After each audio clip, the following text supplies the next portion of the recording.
Hi everyone, and welcome to our patchwork embroidery project of the month. This month we're going to be focusing on the puzzler block. So this is a fun block that could be done two different ways, and it's used creating our puzzler stash buster set from Westolee Design. There's 4 different sizes of the puzzler stash buster set, and it can create an 8-inch finished block, a 4-inch, and a 6-inch finished block. So these are the different sizes that we'll use to cut out the puzzler shapes. And again, it comes in a set of 4. And there are the different sizes. So this one is a 3.5 inch. This one is let's see if I can see that, 4.5 inch. We've got a 2.5 inch, and then I believe this is just a 2 inch. So these are the shapes that they make once you cut out the puzzler shapes. So you can put them, this is a finished 6-inch block. So 3 inches, 3 inches. And what's nice about these tools, they do allow for the seam allowance when you cut it out. So it makes it really easy when you're piecing these together. So this is one way that you can put them together. And again, this is a 6-inch finished block. But then you can also, what's called a heavy puzzler, you can flip them around and put them together this way, and you get a completely different look in the middle. Very, very easy to put together. What I really like, it kind of reminds me of a windmill, I guess. And if you've done piecing and you've ever done like a pinwheel and gotten really frustrated with it because those little points in the middle don't always line up just perfectly, this is a nice variation, which I'll call the windmill, I guess, because it's a little bit of a bigger area in the middle, and you're not trying to get these little teeny points to line up. So I happen to like that because I have a trouble with the traditional pinwheel blocks. So this set is great because, again, you can get 2 different versions of it. And I'll show you some different designs that you can do with it as well before we get started. But this is going to be the puzzler block, and we're going to make a small patchwork project out of this, and then we'll do some embroidery work on it.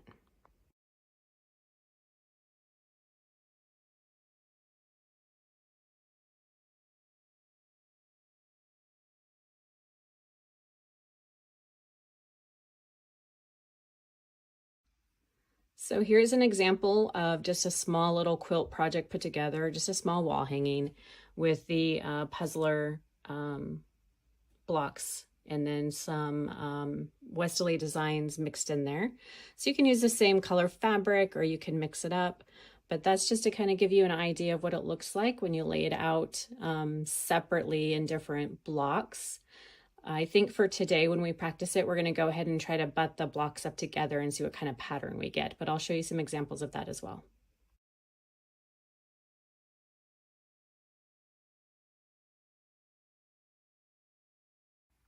So here's one example. I apologize for the glare. This is an image I have on my computer, but this is an example of the puzzler block put together with everything kind of butted up together with using the same fabric for the actual puzzler part.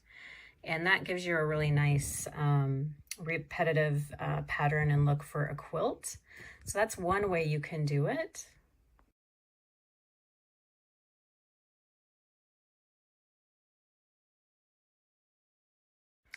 Here's another way where this was put together in a quilt, and you can see over to the side, they were used to do a border as well. So that's a really interesting way to use the stash busters. So they're really versatile. It's a great kit for what you can do with it. And then this is the quilted part in the middle. And I love how she kind of nested the different puzzlers together as she created this. So that's probably a little more intricate one, but a great use of the stash busters.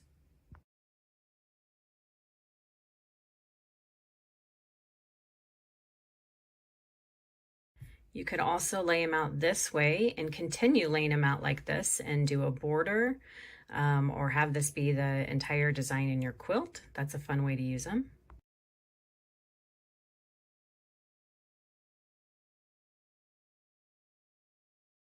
And in this example, we have a couple squares in a square and then the puzzler block in the middle. That's kind of fun too. So that's a smaller version. That'd be using the smallest puzzler piece to make that, and then doing your square within a squares.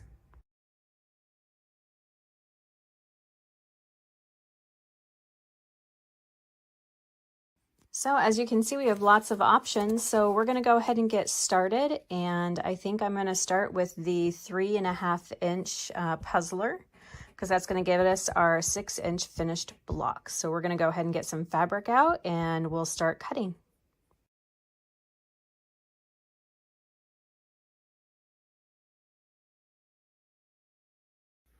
Okay, so we're going to go ahead and get our fabric cut. And I have chosen the 3.5-inch size of our puzzler, Stash Buster.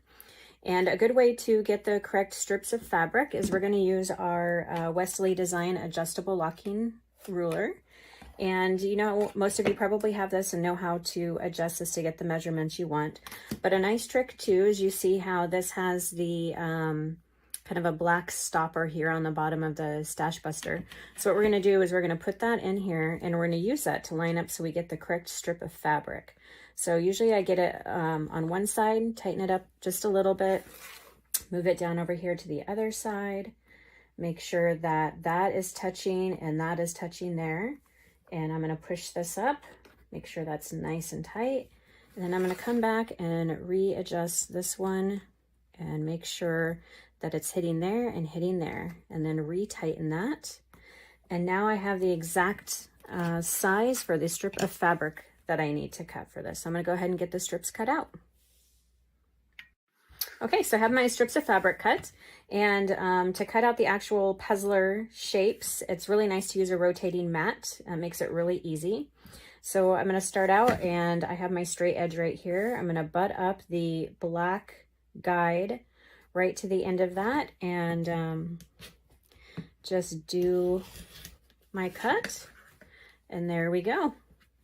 And then I can just move my mat around, I guess whichever way you want to move your mat around, and do the next one. So I got my two straight edges there. Probably making this more difficult than it needs to be, but if you do have a rotating mat, this is kind of nice. And there you go. And we're just going to keep doing that till I get all of them cut out. And then I will be back with you guys. Okay, so I wanted to let you know on the Puzzler Stash Busters where it says 3.5-inch strips. So that is the width of strips of fabric that you're going to be cutting. That is going to work perfectly with this size of the Stash Buster. So I went ahead and got 4. I made a total of 4 to start with. It'll make 4 squares, 4 6-inch squares. And then I got my contrasting fabrics here. I went ahead with I've had this layer cake for a while, and it's just a bunch of floral patterns that I thought would look good with the mustard yellow. So I've got 4 different colors cut out because we're gonna start out making 4 6-inch blocks and start there and see how that looks. So I just wanted to let you know what we've got going on next, and then how to also determine what size strips of fabric you would need to cut to have this fit perfectly and you're not wasting a bunch of fabric. So that is what we've got going on. Next, we're going to be at the sewing machine and we're going to start piecing these together, and I'll show how easy that will be. All right, so we are at the sewing machine and I hope everybody can see okay. But I went ahead and put one together. Just wanted to practice it and make sure everything turned out like it's supposed to. And there you go. It was super easy. It's really nice with the stash busters, if I can ever say that right, to have the notched ends so that everything kind of lines up perfectly. I think the most difficult part is just making sure, you know, you're sewing the 2 right ones together. I get messed up on that all the time as well. So I have to do things in sections. Otherwise I end up doing something backwards and upside down. But it creates a perfect little, I'm going to call it the windmill. And we're just going to be making a bunch of those to start for our pattern. I'm not quite sure how many I want to make yet. That's another nice thing about a lot of these Stash Buster blocks and piecing blocks is that you can make a big project or make a small project. Just it kind of just depends on what you're going for. I tend to do a lot of smaller projects just because I have a smaller sewing room and I don't have a lot of space and I'm not very good, so I'm still learning, and I feel like I like to complete a project. So the smaller ones, I feel like I actually get something done, where if it's too big of a project, it tends to linger and then I lose interest and then I don't finish it, or I don't know, a bunch of other things. So let's get started. So I've picked my next contrasting fabric. So what we're gonna do is, this is gonna be my base color. So I'm gonna take one of those and I'm gonna take the other one, and it's gonna be right side down and flipped around. So you can see how that little squared off notch lines up right there, and that one lines up there, and it's perfect. If you're a pinner, pin away. It's kind of a small piece, so I wasn't pinning them, but if you're more of a precise person than me, feel free to pin, but I am just going to line those up. And I've got my 1/4 inch foot on, and I'm just going to go ahead and sew my seam.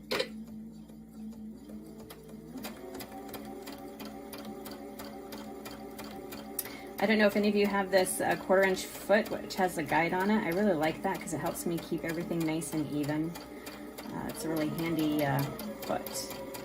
And then what I've been doing as well is, and I guess you could chain do these too. You can line a whole bunch up and do them all together, which I might do later, but as I'm showing you this first few. And I just kind of finger press them when I get done before I take them over to the iron. So I'm going to do in batches of 4. Just get that finger press. That way I make sure they're all kind of going the same way with the seam too, and then get started on my next one. And they're that easy. Like I said, I think the most difficult thing is just making sure you're flipping them and sewing them the right way. And other than that, they just line up so easy. It's a great block. I really, really like this block. It's very forgiving, which is nice too if you're new to piecing and you get a little frustrated because things don't always line up and you don't have that perfect middle section. This is a very forgiving design, so that is another reason why I like it.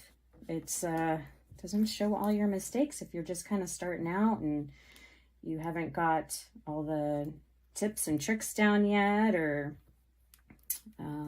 anyways, it goes together pretty good. So I'm going to finish this block, and then I'll keep you posted as I'm sewing the pieces together. I've got this one and one more to do, and then I'll go over there and iron them, and then I'll show you how I'm putting them together. Okay, so I have these ironed and pressed, I guess, and now I've put 2 sections together. So I laid it out like it's gonna be when it's all done. I'm just putting those together, and I'm gonna go ahead and sew my 1/4 inch seam on that, and same thing with this bottom one, and I'm just gonna do one after another. And let me get sure it's all lined up here. And we're just going to sew these together.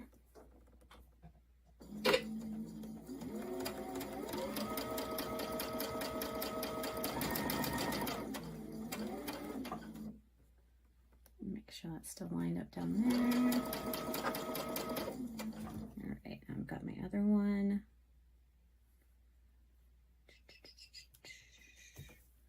Here we go. Gonna line that up.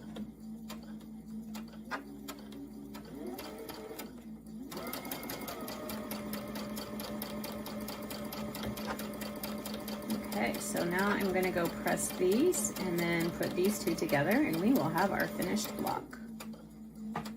All right, so I have these 2 pressed, and I did the press them in the opposite direction. That way I get a nice nest right here in the middle. So that's what I'm going to line up first, just to make sure I've got that nice and tight. And then I'll kind of get my top up here and hold that in place while I'm holding that. And then as I get started, I will work my way down and make sure everything stays lined up. So let's go ahead and get started. So I'm going to stop there and just recheck that again. Yep, make sure that's nested in there really nice and neat.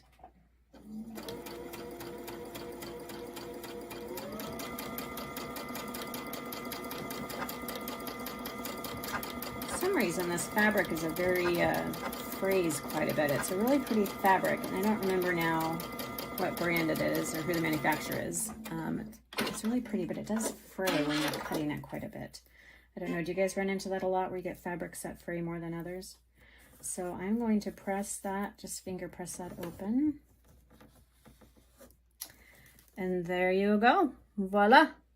It's a great, simple, easy block. And when you get a lot of them put together, it looks really good. Like some of those pictures I showed you when we started. And there's so many variations you can do as far as with the colors and get a different look.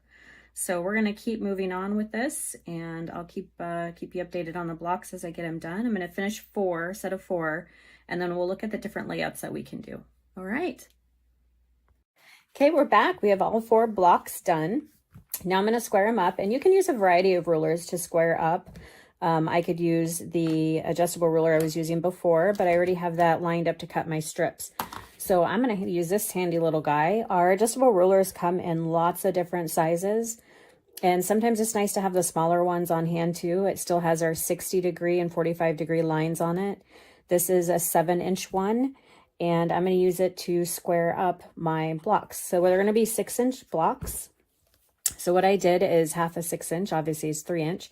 So I set mine to my 3-inch line, and then what I'm going to do is line my block up so it's kind of nice and straight. And I'm going to put that black guide, which is at 3 inches, right down the middle of my block.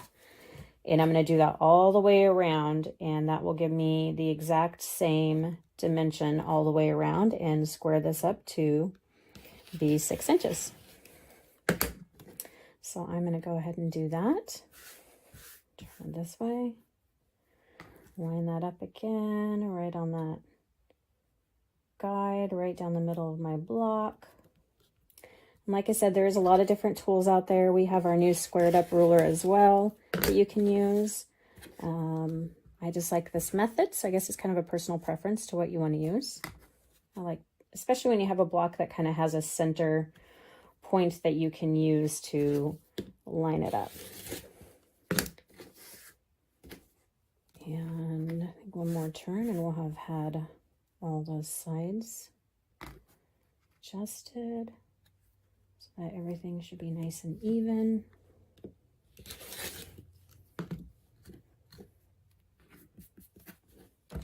I need a new cutting mat. This one's got so many scrapes and holes and stuff in it. There we go. So I'm going to do that on all 4 blocks, and we're going to lay them out. Okay, so there are our 4 blocks all squared up. What do you think? Kind of nice to see a pattern taking shape, and we'll keep building on that and see how it looks as we keep going. I was trying to decide how many I wanted to do. I think I might do 12. I think might be a good size. So 6 one way and 6 the other way. That'd be 12. I know, we'll see. But anyways, that is what they look like. Super easy. And we're going to keep going and see how this looks as I keep adding more colors and keep building on the pattern. I'll keep you updated.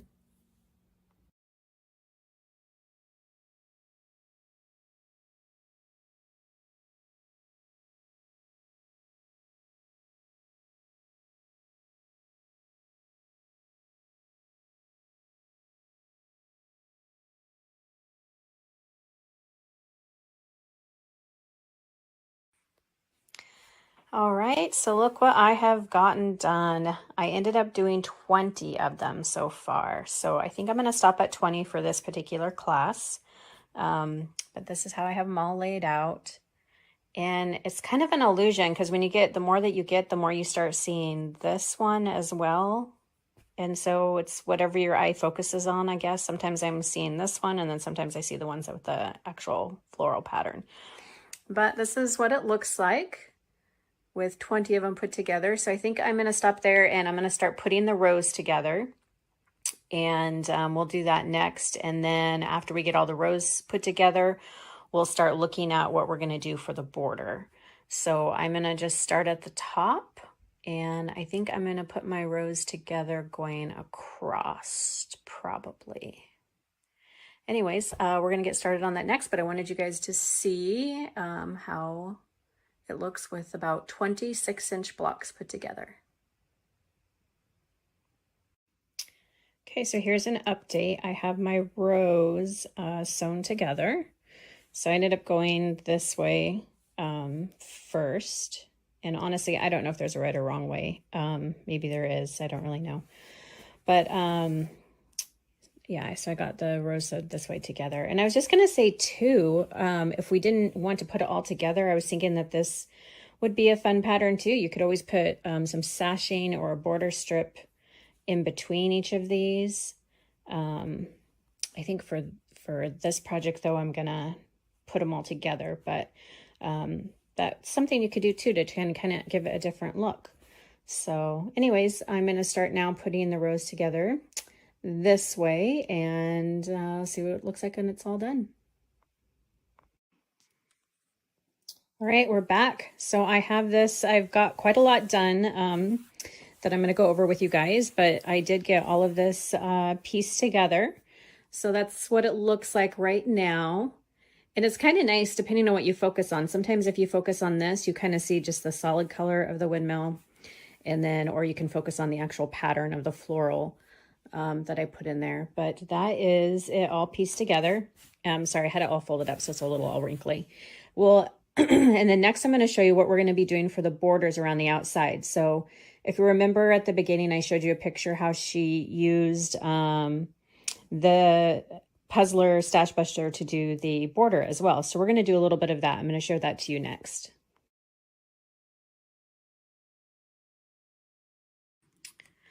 Okay, so this is what I have got done. So I am not completely finished. I left a section so that I could film that and show you how to do a portion of it, but I wanted to show you what it looks like with the border put on. And there's lots of ways you can do it based on the colors you choose, but I went ahead and just picked something that was a little bit neutral. It just picked up on the color, my main color here.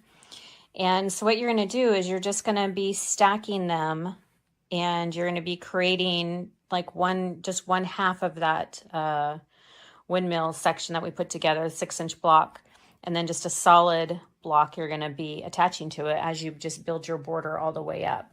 And then when you get to the corner, you can use a solid color, or again, you know, whatever color scheme you've got going on, to kind of anchor it. And then this is how they're going to turn the corner and keep going down, turn the corner, we're going to go back up. So I'm going to show you how to put that together. Again, it's really easy. It's very simple. You're going to be making the same thing that you did with the 6-inch block. We're just doing one of those, and then we're just going to be stacking them vertically with a solid block on the side to make the border. So anyways, that's kind of what it's looking like right now. And I'll go to the sewing machine and kind of show you how I put those together. It is a little tricky. I did not start with the corner. So I just started making my rows here. And then what ended up happening, you see how you have the wide end to the skinny, to the skinny, to the wide. Well, I got down here, and to get this to look like this and to kind of match the pattern that we looked at, you have to have the two wide ends meet up right here. And if you don't, you can't really fix it, because then everything else is off. I guess you can fix it. I had to take it all apart and redo it. You can leave it the other way, but it does make this like a different shape. It looks a lot different. I don't think it looks as good in my mind. So you kind of want to start at the corner, so you have these two facing the right way. So when you're building on them, you start building it out the right way. Otherwise, you kind of get to here and you might not have these facing the right way. So I would do your first 6-inch corner block, which is going to consist of 2 of those, and then your kind of your anchor square, and then your square that's part of the border. So it'd be just like this 4-inch block would be your corners before you started building this way or building that way. Anyways, I wanted you guys to see what it looked like. So let's get started.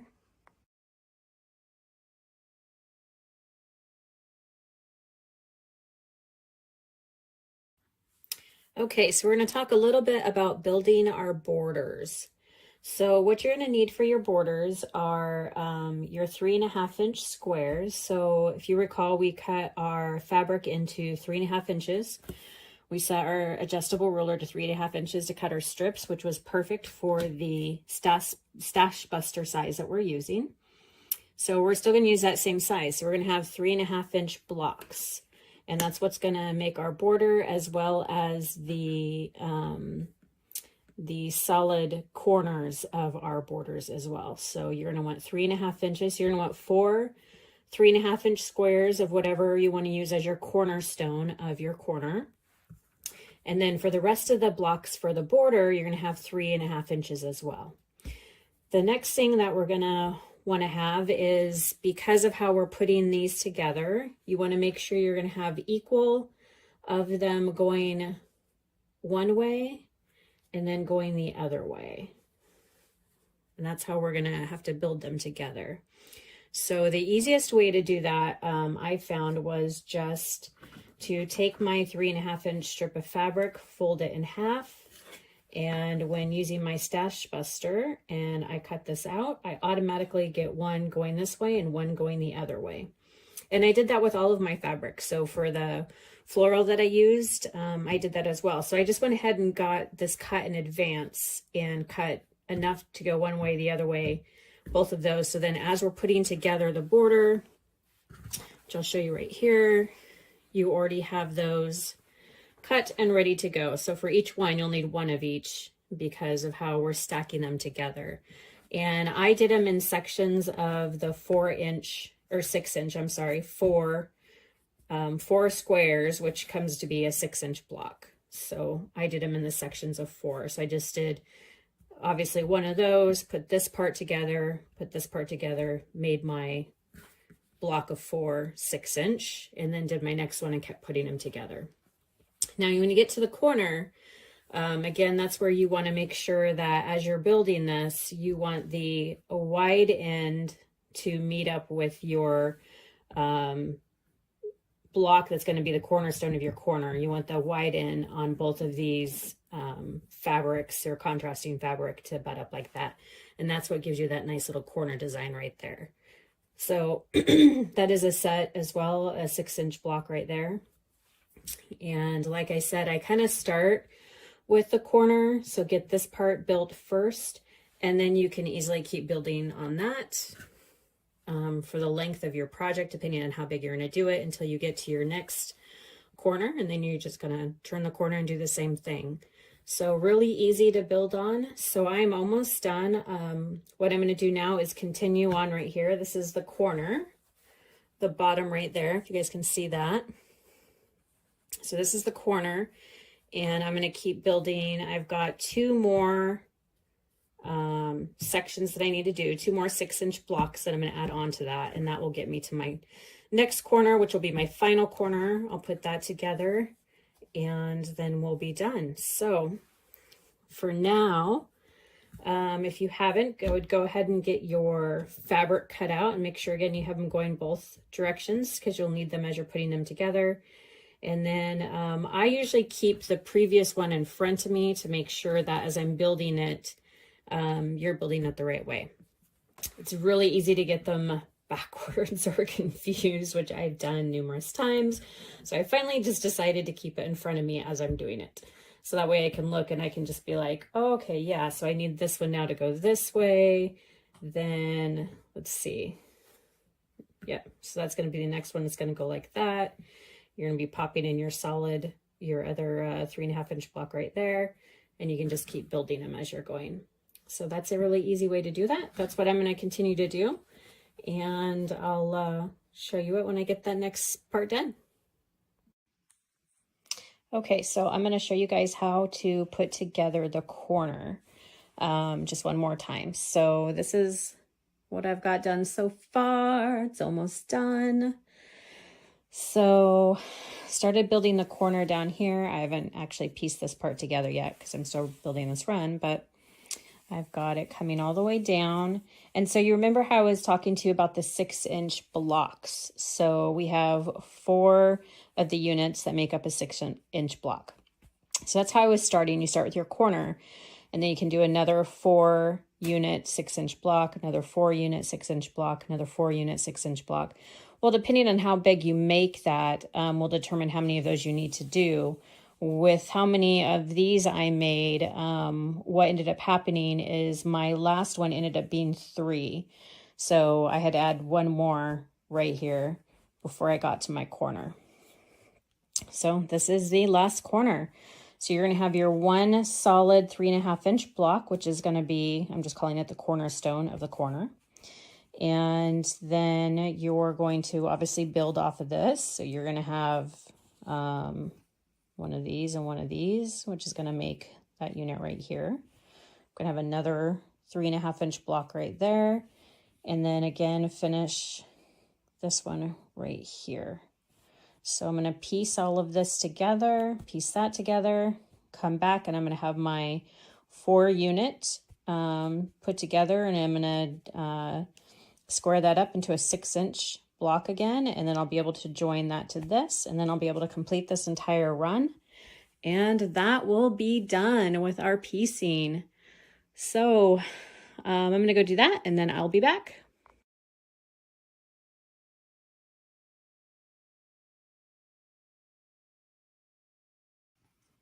There you go. It's all pieced together. So next step is to just add it to this row and then get it pieced to the rest of the quilt top. We're good to go. We're going to do that next. Okay, I wanted you guys to see this all completed. So I've got it all pieced together, and that is what the border looks like. Sorry about changing my video. There you go.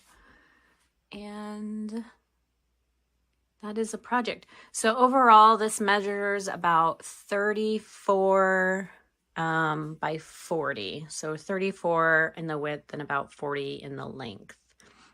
So it's a nice size project. It could be used as a table runner or just a small throw or whatever you guys wanted to use it as. But we're going to start the embroidery next. I just wanted you guys to see what it looked like now that it's all done. Fun little project.